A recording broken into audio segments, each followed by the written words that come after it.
tuombe Mungu nchi yetu iende kwa amani, kwa sababu isipoenda kwa amani maana ni rahisi sana kumjua msanii fulani alifanya kampeni ya chama fulani, twendeni tukampige mapanga.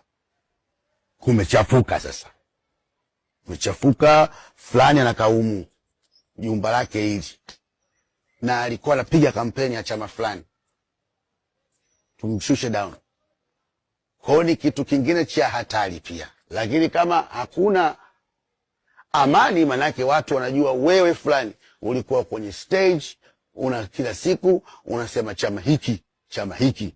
Leo sisi tumechafuka, hatutaki chama hiki, tunakufuata wewe, tunakuchalanga, yani piga mapanga, ndakuchoma moto na kuumiza. No. Lazima watu wajue hatalio.